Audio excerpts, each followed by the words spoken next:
get into it.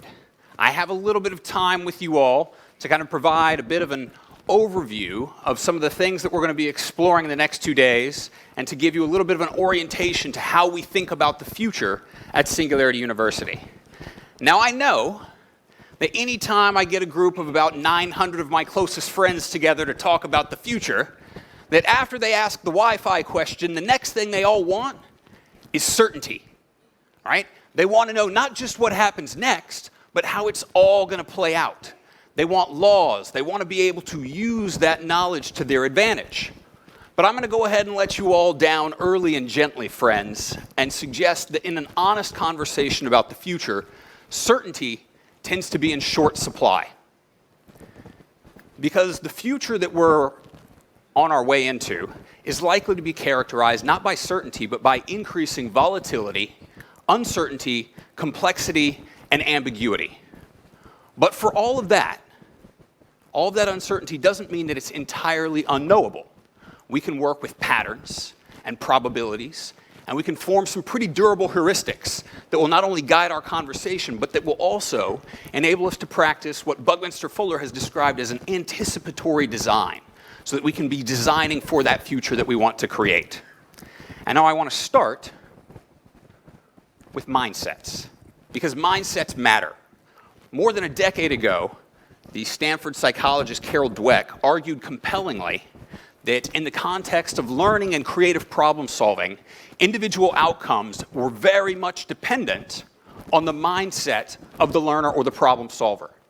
That having a belief in the capacity to grow and to learn and to architect a solution, to develop the capability to create, that significantly affected the likelihood of that individual to achieve that outcome. And so at Singularity, we have a similar foundational belief in the power of ideas and the power of the ideator. Ray Kurzweil, co-founder of Singularity and perhaps the world's most celebrated futurist, wrote that no matter what quandaries we face, the great scientific, social, and cultural challenges of our time, there is an idea that can enable us to prevail. There is an idea that can enable us to prevail.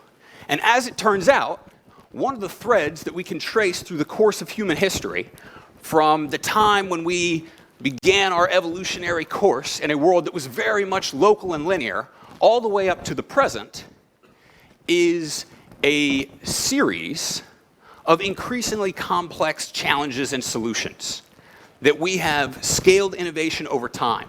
And if we were to take, as Ray did, a graph here where you have population in millions in one axis and you have time on the other, and Ray here plotted technological milestones. Obviously, this is leaving a lot out, but the thing that I want you to notice is this. As the population steeply increases on the right-hand side, so does the concentration of those technological breakthroughs. Now, what this means is that the rate of discovery, the rate of innovation itself, the rate at which we are able to create solutions to increasingly complex challenges is increasing. If it feels to you today like everything may be happening all at once, you're not entirely wrong in that perception. And that increasing rate is, in fact, exponential. And so now, as we're looking at a world that is profoundly different from the one that our parents, our grandparents, our forebears inhabited, we're in a world that is no longer local and linear, where linear thinking really worked well, where it was adaptive, where we could generally judge future performance based on past experience. Now that doesn't hold up anymore. In this digital, fully networked global world, in this exponential future, we're going to be confronted with new opportunities and also new threats that are going to demand that we are able to think and adapt ever more quickly. And for any of you who feel like the pace of change is faster than it's ever been in your lifetime, know that this, going forward, is probably the slowest that pace of change is ever going to feel. And that we are very much inhabiting a future that would have been nearly unimaginable just a few generations ago.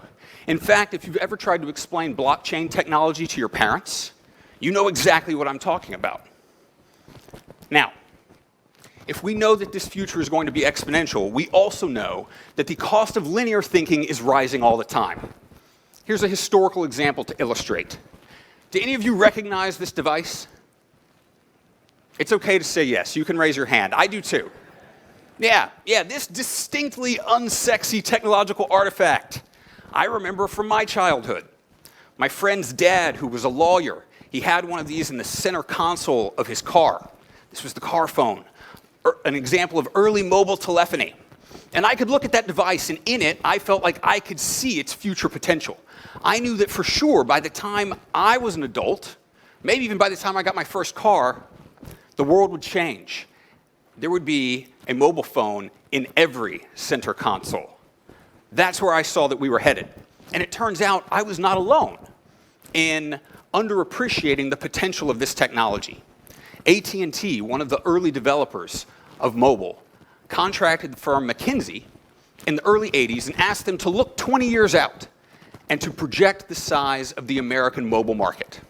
And AT&T and McKinsey both did kind of a nice linear projection. They looked at this device and they saw limitations. They saw spotty call quality, poor coverage, and they saw a world where people would never give up their landlines. And this was just going to be another phone that might be in the car.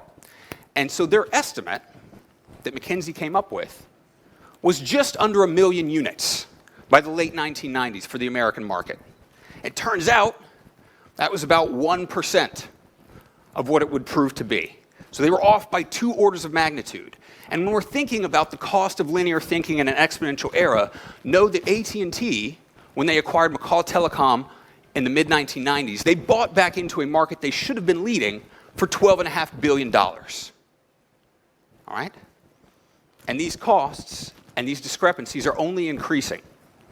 And it's becoming increasingly important that we take the long view. But the long view is not easy. In fact, Roy Amara stated what became known as Amara's Law. He was the president of the Institute for the Future. And he said, we tend to overestimate the effect of a technology in the short run and underestimate the effect in the long run. It's hard to get that long run correct. And even more so in an era when those technologies actually are developing exponentially. That makes it actually more difficult. To illustrate that, a quick thought experiment. I want to give you all a choice. And like many of your favorite choices, one option is a pile of money. All right, let's say that this is $10,000 US. I'll give you that today, and for the next 30 days, I will give you another $10,000 every day. So how much do you have at the end of those 30 days? You can actually answer me, that's okay. I know no one wants to be wrong in front of a big room, but I will tell you whatever you're thinking is probably right because you're evolved to do this very well. The number is $310,000. It's a nice tidy sum with that linear increase. That's one option. The other, I offer you a magic briefcase. And in that magic briefcase today, there's a penny. But for the next 30 days after today, every time you open it, there will be twice as much money as there was the day before. So 2 pennies, then 4 pennies, then 8 pennies. Now, which one are you going to take? That pile of money that's increasing linearly, or that magic briefcase like John Travolta that has a cent rattling around in it right now? Okay, I know what you're thinking. I've said the word exponential like 15 times. You're at a Singularity event. You feel very confident that the exponential choice is the right one. And it is, but here's what you start off with. 2 cents tomorrow. Halfway through that month, you're not even close to halfway toward what you would have had with the linear increase, right? And if you're already starting to think by analogy, and you're imagining, well, this probably isn't about magic briefcases, this is probably about technology, this is the point where the technology that you've been developing, hoping it will scale, is wildly underperforming people's expectations. It doesn't look market viable, it doesn't look like it has a path toward being transformative or disruptive, and you're having to explain to everyone why you've put your faith in this magic briefcase. But if you can do that, that exponential increase really starts to mean something down the line. By day 27, you're well in the black. By the end of the month, if you stuck with it, you'd be at $10.7 million. So the difference is enormous. And so that brings us back to the question here. Now that you're all exponential thinkers and we see the difference, what will this device become? Here's a dramatization from the Harvard Innovation Lab, the evolution of the desk, that I think captures this nicely.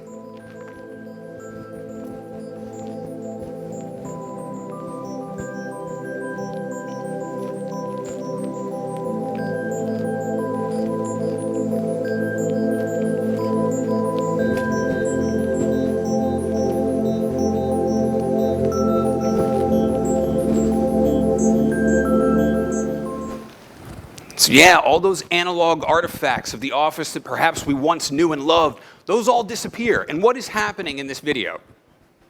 Can you think of a good word for it? I would suggest digitization. We're seeing all of these things, all of these artifacts, these services that we depended on become digitized, and they migrate onto the device. They migrate onto the laptop and onto the phone. And at the end of that short video, that's what you're left with. A laptop and a smartphone sitting side by side. And I will ask you now as exponential thinkers, what happens next? Oh, I like that. The laptop disappears. Yeah, I don't know about you, but I do most of my computing on this thing. And now I'll ask you to really be an exponential thinker, push yourself a little further. What happens after that? If you're thinking an Apple Watch, you're not thinking hard enough, and you're not thinking exponentially. All right? It might be something more like this. Elon Musk has an idea, perhaps you heard of his Neuralink initiative, where he's imagining the mechanical artifact that you held in your hand disappearing entirely. And now the thing is inside of you, and you can interact with a fully connected, networked world in real time that learns around you.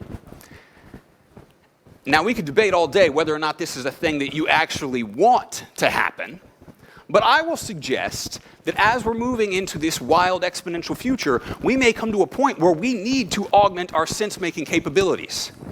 This is a clip that came out of the Grail lab at the University of Washington last summer, where they trained a neural network on videos of Barack Obama to where they could synthesize video footage to match any audio, creating video of the president speaking, whether he actually spoke the thing or not.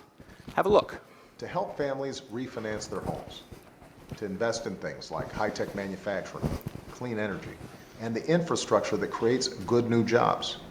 Not to mention the job training that helps folks earn new skills to fill those jobs. The results are clear. Are the results clear? Can you tell me which one of those is the real footage of Barack Obama speaking those lines? I miss this guy.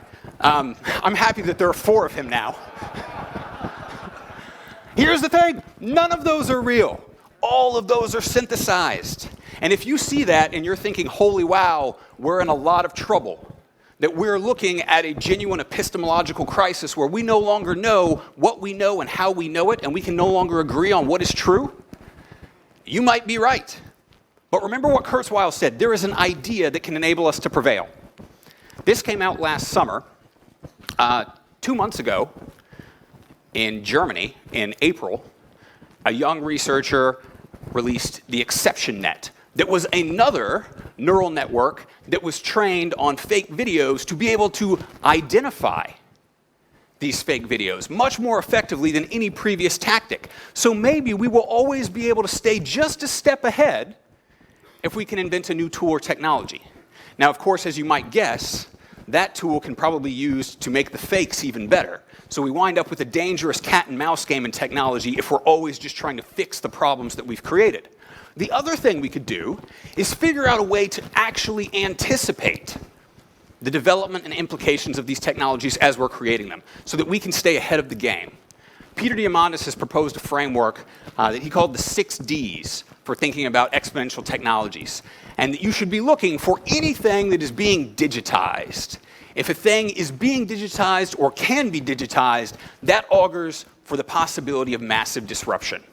And a lot of these examples we know. We can digitize DNA, audio, images, video, text. But again, as exponential thinkers, push yourself to think a little bit harder.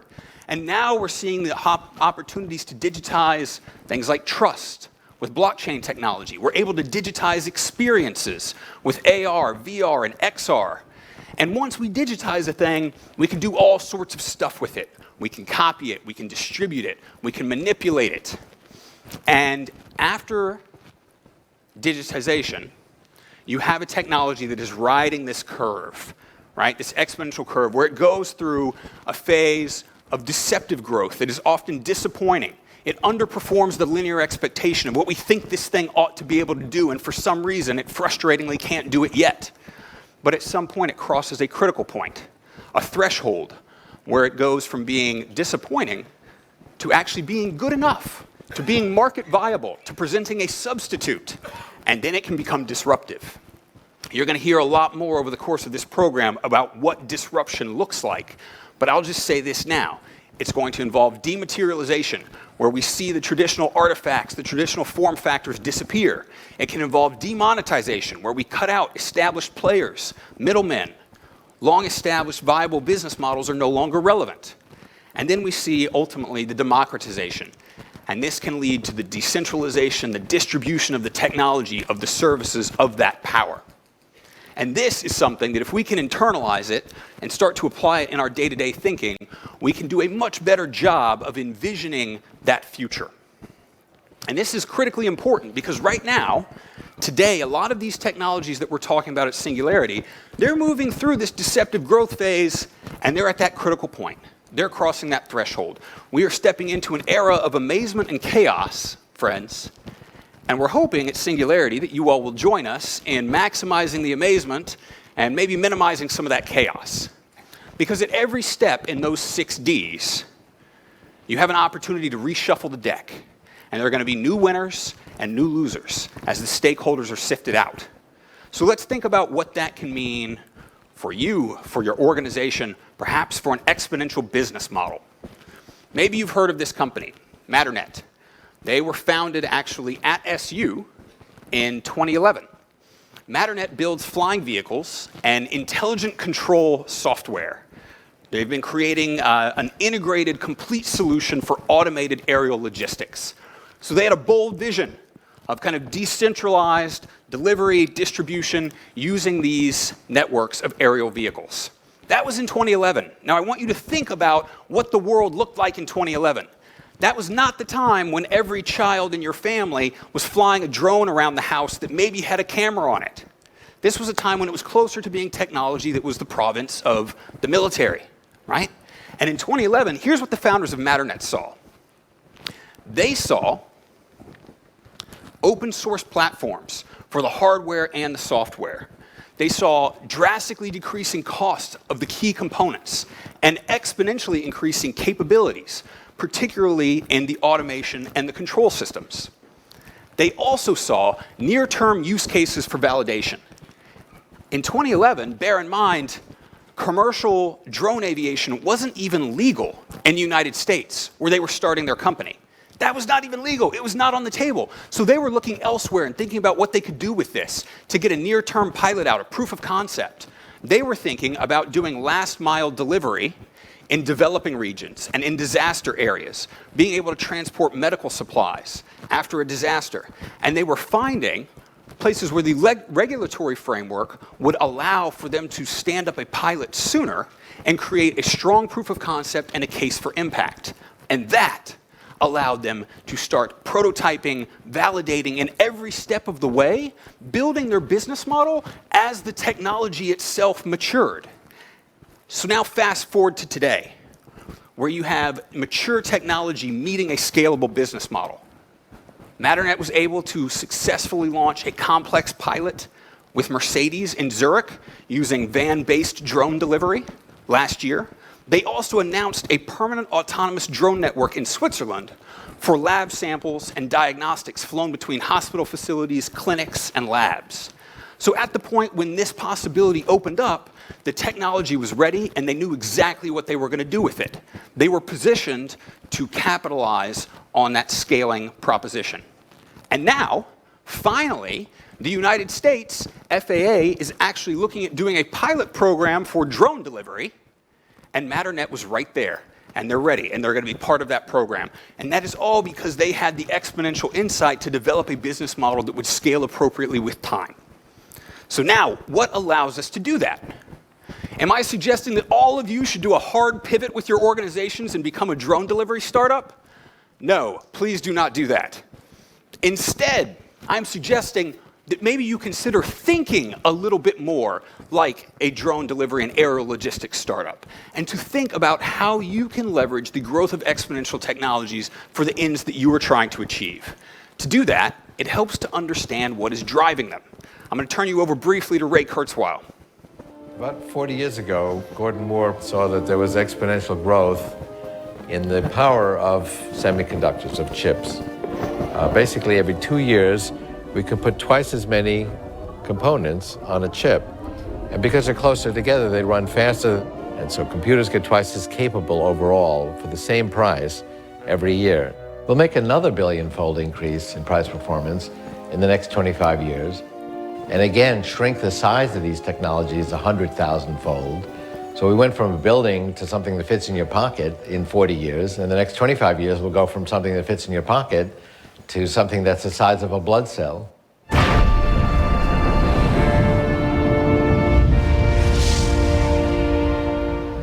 The reason that information technology grows exponentially is that we use the latest technology to create the next. So each new generation of technology grows exponentially in capability, and the speed of that process accelerates over time. I've seen that video probably 100 times, and still when the music kicks in, it gets me going. So Ray dropped a lot of information there. We're going to unpack this. And the first piece is probably one you're familiar with, the idea of Moore's Law, right? This idea, and note, please, Moore's Law is not like an ironclad natural law, like something out of physics or gravity. It has become a law because we have chosen to make it so. That we have chosen to put in the research and development to ensure over a long period of time that the price performance of computing roughly doubles every year and a half. This is the exponential everyone is familiar with, and we can see it here.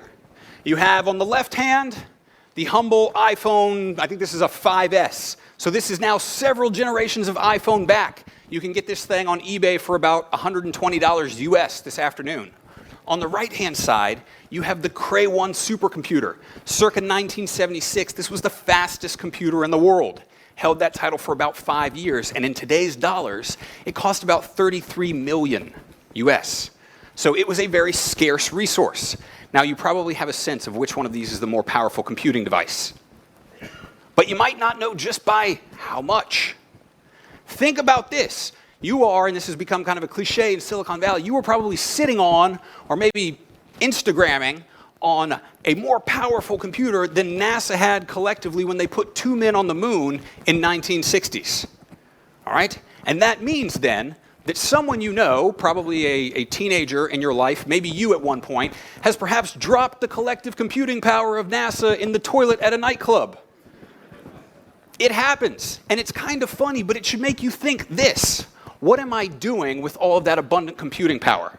Am I utilizing it to its full extent, knowing that I can put that kind of intelligence in anything now, at low cost, at scale? What am I doing with it? And what could I be doing? Well, here's a compelling example.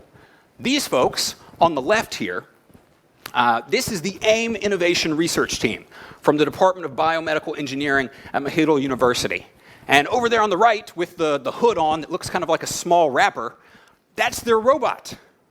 And that robot, this was their demo robot, was designed to facilitate assisted communication, therapy, and training for teachers, caregivers, and parents and therapists working with children, school children, who had been diagnosed with autism spectrum disorders. In Thailand alone, you have 400,000 learners who have been diagnosed with ASDs. All right, and these are students for whom our traditional classroom strategies, our classroom management techniques, and our learning platforms aren't really working effectively. We are failing these learners habitually because the resources they need, the additional communications, therapy, training, and support, they're costly.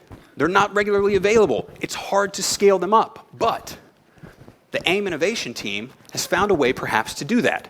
They've designed this robot to help out with that process, not to replace the teacher or the caregiver or the parent, but to augment their capabilities, to make this long, scarce resource and possibility more abundant. And they've designed an education platform that is adaptive, it's interactive, and it's personalized.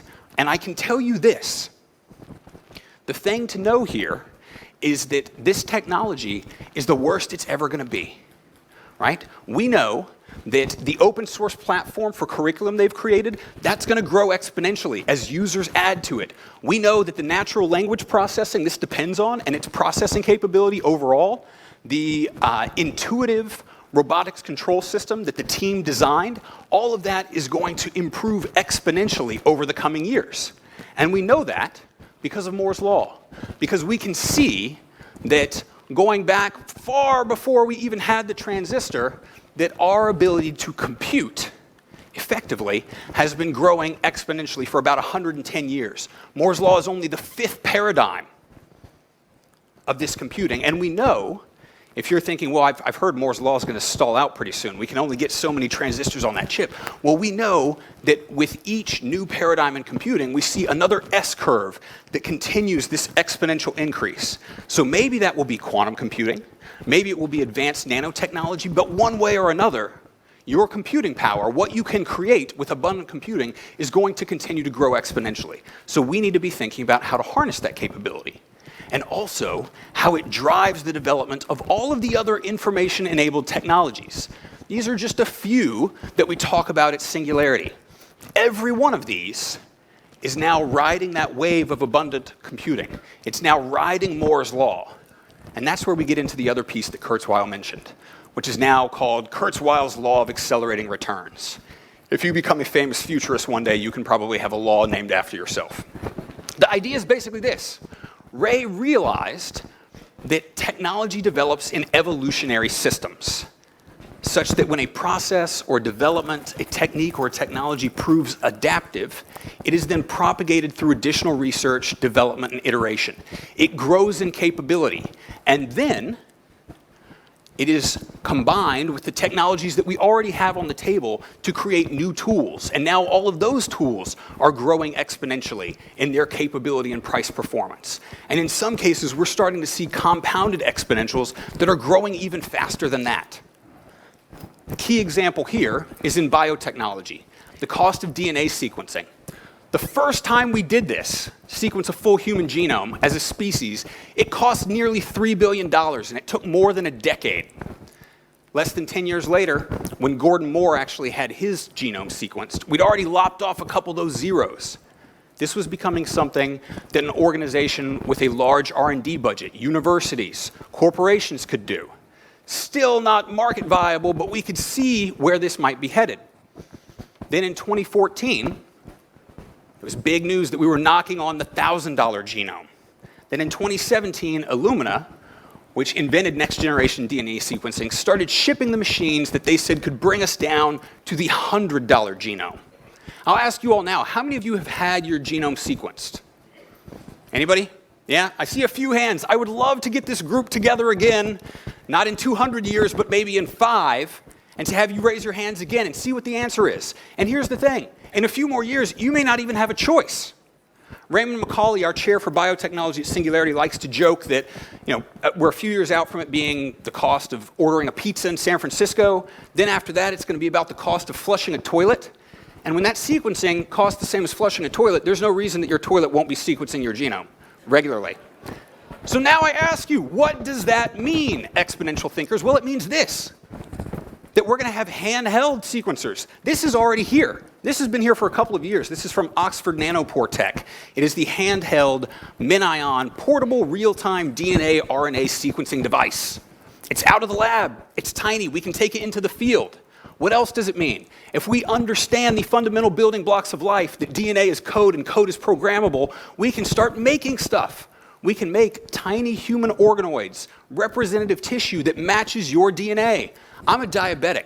Right now, I'm hooked up to a machine already. I have an insulin pump that keeps me alive. I can't wait to get a new pancreas, perhaps.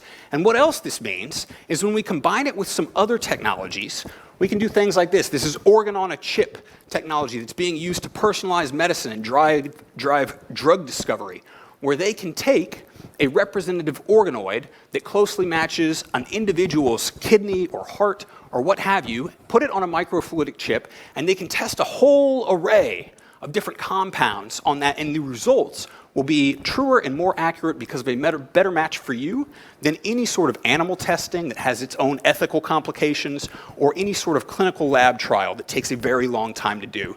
This is big news.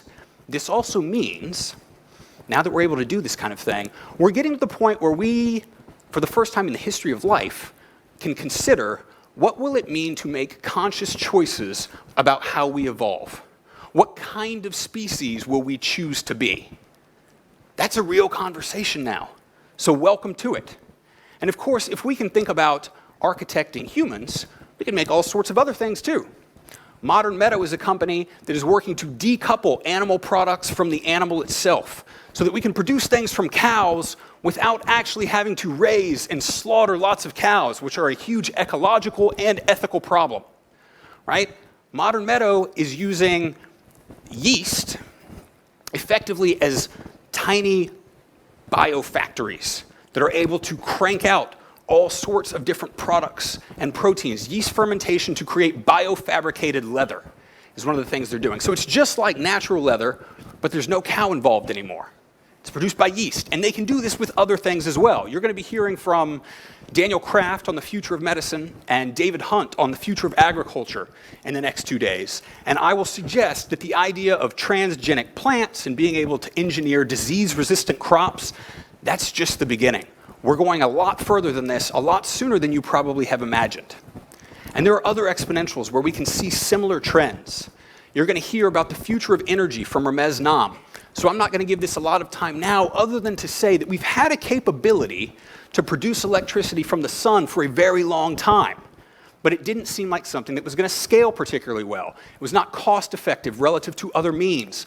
Well, that has changed. And as we've pumped more money into the global development and implementation and research of solar, we dropped the price precipitously. And we evolved the technology such that today, we can engineer a solar cell as thin as a human hair that can sit on a soap bubble. I met a guy in Switzerland a few weeks ago at an SU program who had flown around the world without stopping in a solar-powered plane. It didn't use a drop of traditional fuel, and he flew all the way around the world. We can put solar panels on anything now. We are rapidly expanding the scope of the possible. And in this case, the idea of abundant clean energy, that means we're creating a truly transformative platform for solving other problems. Consider this. These Danish entrepreneurs from MPEG, they're taking high-quality, prepaid, family-scale solar systems to sub-Saharan Africa, to areas where energy has not been reliably available or it has been cost-prohibitive. And now they're able to give this system to a family who's able to purchase electricity as they need and pay the system off with micropayments via mobile. And now they have this thing in the home. And what can you do if you have family-scale solar? Well, you can do all sorts of other things now.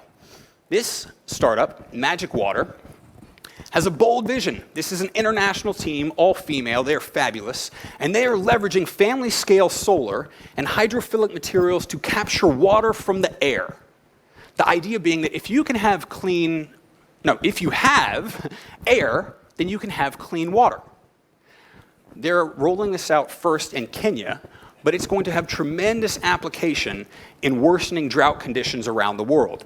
And they already have a viable prototype that they actually built last summer at Singularity in Mountain View. And they hacked this thing together, and using existing technology outside of our main office, they were able to generate 10 liters of water per day, powered by solar. And their vision is to provide clean water, harnessing the sun's energy, sucking it out of the air for less than 1 cent per liter. They can do bundled finance. This works off-grid. This could be truly transformative. None of these people are famous yet. And that's kind of the idea. You don't have to be Amazon to make impact. You don't have to be IBM to harness these technologies to achieve a vision and make the world a better place. We are entering an era of considerable opportunity. And all of the threats that we see in the world, the flip side of that threat is also an opportunity. And I encourage you to view it thusly. Peter D. has said, the road to bold is paved with failure. And this means that having a strategy in place to handle risk and learn from mistakes is critical. I want to double down on this and say that in an era of exponential technologies, we have an imperative to learn faster. And we have a real opportunity because exponential technologies both de-risk experimentation and then also can help us tighten the feedback loops to iterate, produce, prototype, and test much more quickly.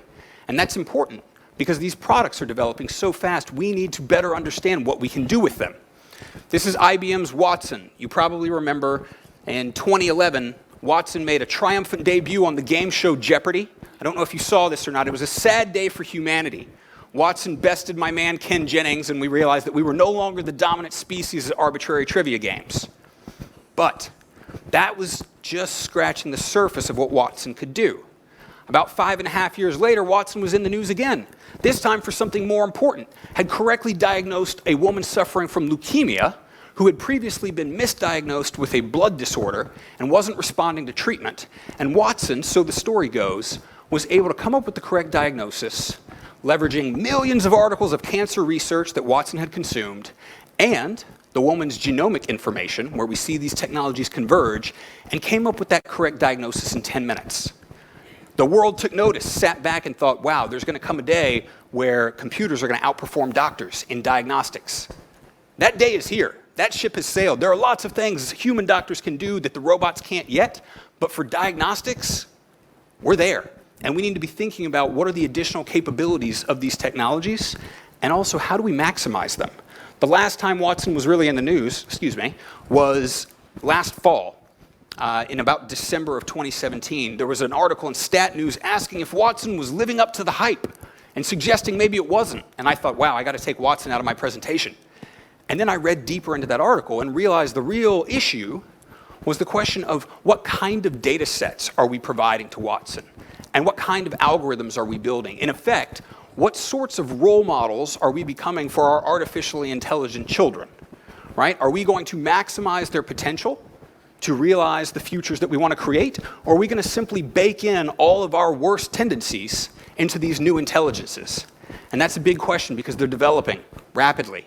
This is an example of a generative design algorithm where you can give the parameters to the intelligence of a thing you want to create. These are all drone platforms for quadcopters, and that AI will start to dream up designs that satisfy those parameters. And as you can see, they might look like things no human would ever have come up with. That means we're able to leverage not only intelligences, but maybe creativity that outstrips the human. And we have new materials that we can work with as well. You've heard of 3D printing. This is 4D printing from Jennifer Lewis's lab at Harvard. This is a biomimetic design. It imitates nature. The lattice is designed to act like an orchid. When water is put onto it, it moves in a similar fashion. And we can do all kinds of interesting things by imitating natural designs. Svenja Henderer here has designed a heart valve. And in the United States alone, there are about 85 heart valve transplants every year. And most of the recipients aren't just going to have that surgery once. They're going to have it repeatedly throughout life. If you're a child and you have a heart valve transplant, you're probably going to have to get a new one every 2 or 3 years. As you grow and the organ grows, the valve does not grow with you, unless you can find a better way to do it. And Dr. Henderer has found, using a nanofiber, that she could produce and print a lattice coated with a protein such that when the heart valve was implanted, the protein would attract cells from the host body that would start to grow onto the lattice, and the lattice would degrade, so the artificial heart valve biodegrades and disappears, and you are left with a replica that has grown within the host body, which is an amazing technology. This is a thing we can do. And if I'm in Thailand and I'm thinking about already being the leading destination in the world for medical tourism, I'm wondering what else can I do with these sorts of ideas? The potential is huge, as are the imperatives. I want to close with talking about bugs. Ours is a world of tremendous beauty and inspiration, but we also have no shortage of challenges to solve. One of my last laws that I want to unveil here, it's really just a keen observation of human behavior, is from Linus Torvald, the founder of Linux. He says, given enough eyeballs, all bugs are shallow. This initially was a promotion of the idea of open source code and technology. But the thing I like about this is the sense that given enough eyeballs, we can probably solve whatever problem we really want to. And my message about exponential technology is that as it is getting out into the world, we are growing the community of solvers. We have more people who are trying to create a better tomorrow, who are trying to solve these big challenges. And I would argue that's going to get us closer day by day. And you don't just have to be a technologist. There's a role for everyone else. my last story here. Mark Post, these are his hands. He's a faculty member at Singularity University in the Netherlands and the University of Maastricht as well. He's best known perhaps as the father of the world's first lab-grown hamburger. Maybe you heard about this. The first one, this patty, they produced for about $300,000, or 300,000 euro, excuse me, even more. And they consumed it on television. And Mark said it tasted okay. It's a lot of money for an okay burger. But here's the thing. If you're looking at this and wondering, well, is that a viable solution to global food security, the need to feed 9 billion people sustainably? Maybe not at 300,000 euro, but Mark told me about a year ago that the technology had matured to the point where they could do this for closer to 12 or 13 euro. That price is going to continue to drop a bit. That said, I don't know how many of you are interested in eating lab-grown meat, right? Maybe this is the future of food, but I can tell you, I grew up in Texas. My parents are not excited about this. I was eating meat 2 or 3 times a day, 6 days a week as a child. And frankly, having the technology alone is not enough to solve these problems. We've had the technology to sustainably feed the world's population for millennia. Do you know what that technology is called? Vegetables, right? The tool alone is not enough. You have to have the organizational, political, and cultural will to get the thing done. You have to have the vision. You have to be thinking not only as a technologist, but also as a futurist, an innovator, and a humanitarian. And Mark is now working with a broader team, thinking about how they can market this thing, how they can make it taste better, how they can make this solution, this possible future, more palatable, if you will. And that is the kind of thing that I think really matters, understanding that exponential leadership and solving these grand challenges, there is a role for every single one of us. So I invite you to that conversation, and I will ask you, as I close, over these next 2 days, to practice what the futurist and management theorist Christian Cruz called killing the official future, where he said every organization and every individual has an idea of what the future will be like, and we operate against that idea, but we don't tend to examine it often enough. And if that official future, which informs your culture, your plans for life, your idea of going to medical school, if that thing is 5, 10, 20 years out of date, in our exponential context, it's no longer useful. So what I want you to do is to take that thing down and interrogate it over these next 2 days, to kill that official future and instead embrace the possible futures. Think of all of the things that you might do, and then we'll start working towards, of all of those things, what are the things we should do? And then what is the thing we will do? And with that, you will be building the network and informing these conversations over the days, weeks, months, and years ahead. But the germination starts here, right? And your power, ultimately, the ultimate exponential is the network you build as humans, a creative problem-solving network. So with that, I will welcome you all to the possible future, say that I'm excited to spend the next 2 days with you, and I am eager